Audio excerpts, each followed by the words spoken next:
À la bonne heure, braves légionnaires. Servez d'exemple aux autres. On ne présente pas le plus glorieux régiment du monde. Depuis le célèbre combat de Cameron au Mexique, la Légion étrangère marche de son pas lent et formidable sur la route de l'épopée, au rythme d'un refrain devenu légendaire. Honneur et fidélité, voici la Légion.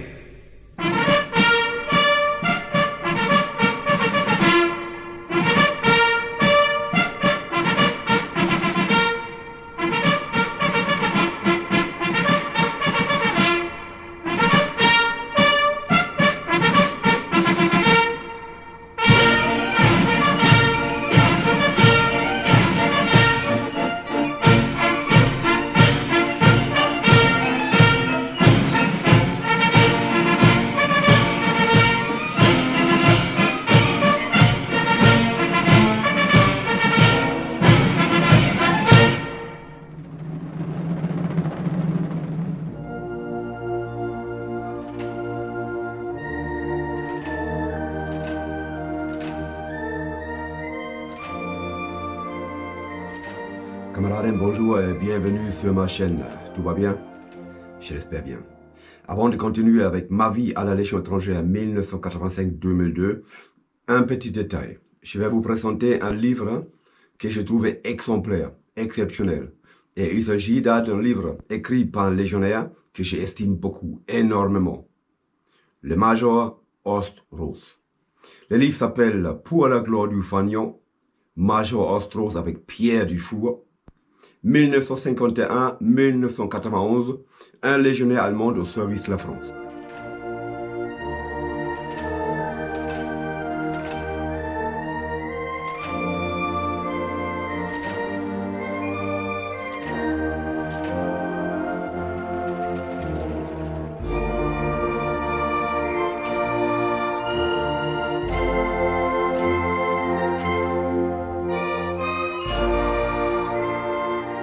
À savoir que le major Horst-Rose a fait 40 ans Légion étrangère. Quand il a quitté ce service actif en 1991, Rose, le major Rose, était le sous-officier le plus décoré de l'armée française. Il me reste à dire bravo major, more majorum.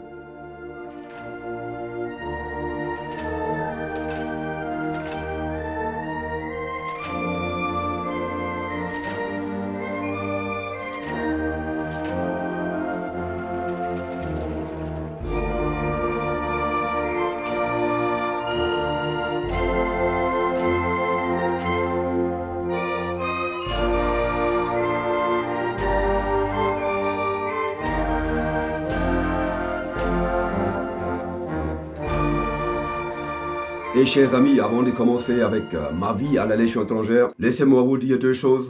Vive la France et vive la Légion étrangère. Mai 1985. J'étais alors commandé à servir au 3e régiment. Imaginez-vous, jeune légionnaire, je rentre pour la première fois dans le quartier du commandant Forge. À gauche, il y a le poste de police. Vous allez faire 50 pas, il y a un petit monticule.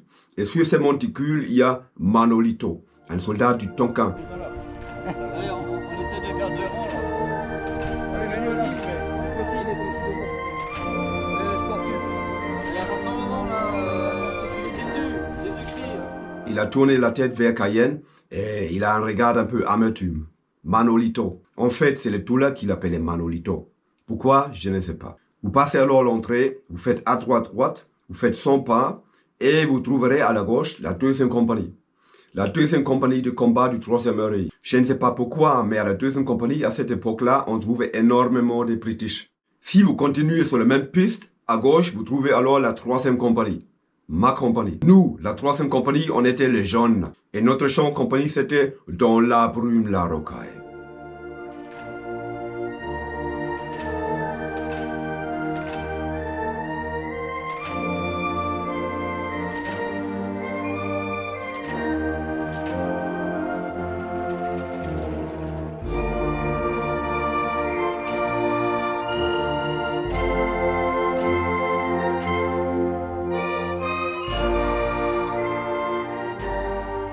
Si le visiteur continue un peu, il trouve à sa gauche la CE, la compagnie d'équipement. La compagnie d'équipement, c'était les barbus, c'était les pionniers du régiment. C'est eux qui ont battu la forêt. pour y construire la route de l'Est. Et il y avait tant de sacrifices, tant de légionnaires morts.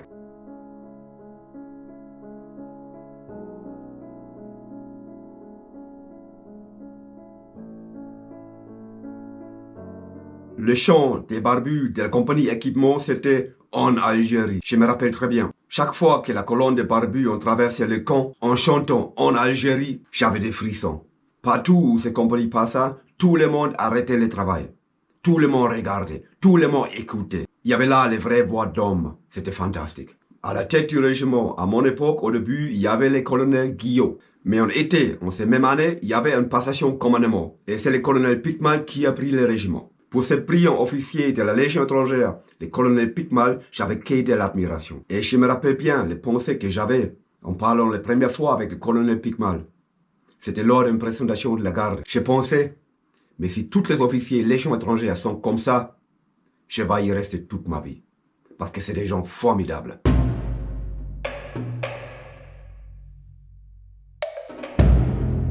Le colonel Picmal était un sportif de haut niveau lui-même. Moi, à l'époque, tout au début, j'étais dans l'équipe de cross du régiment. Le chef de l'équipe de cross, c'était un adjudant. Sous l'égide de cet adjudant, on s'entraînait comme des fous. Tous les jours.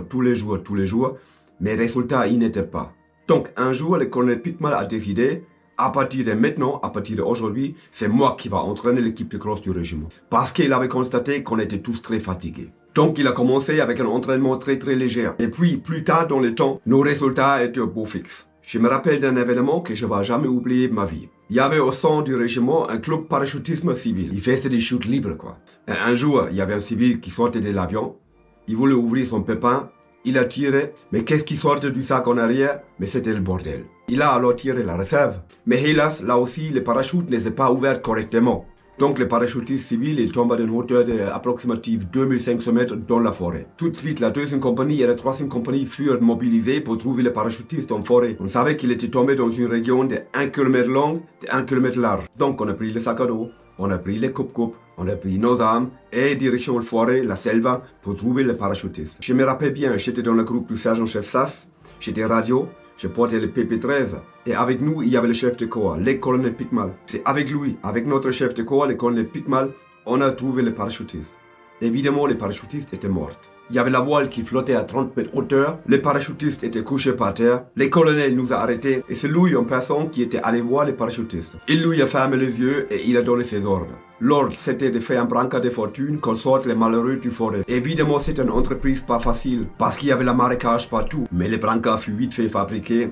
On posa donc les malheureux sur le brancard et, chef de corps traçant la piste, on l'a sorti du forêt. Des années plus tard, j'ai croisé le colonel Picmal, qui était général alors, et qui a pris les fonctions du Comblé, commandant la Légion étrangère. Lui alors général de brigade, moi jeune sergent. 2 ans après, il y avait encore passation commandement à la tête du régiment et il y a le colonel Tresti qui est venu. Alors le nouveau chef de corps, c'était le colonel Tresti, un Italien qui a commencé comme porteur de képi blanc. Il sortait des rangs. Pour ainsi dire, lors de mon séjour au 3e régiment étranger d'infanterie, j'ai vu 3 chefs de corps. Il y avait le colonel Guillot, il y avait le colonel Picmal et il y avait le colonel Tresti. Et chacun des 3 avait évidemment son différent style de commandement. Camarades, ce quoi je vous laisse pour aujourd'hui. Vive la France et vive la Légion étrangère. À vous, en ce temps très dur, 3 messages. Restez en bonne santé, restez solidaires. Et c'est ce que je dis toujours à mes compatriotes allemands, la guerre, c'est la merde. Tous les guerres actuelles, il faut en venir avec. Parce que derrière, il n'y a que la souffrance. Et ceux qui souffrent, c'est pas toujours les soldats. Non,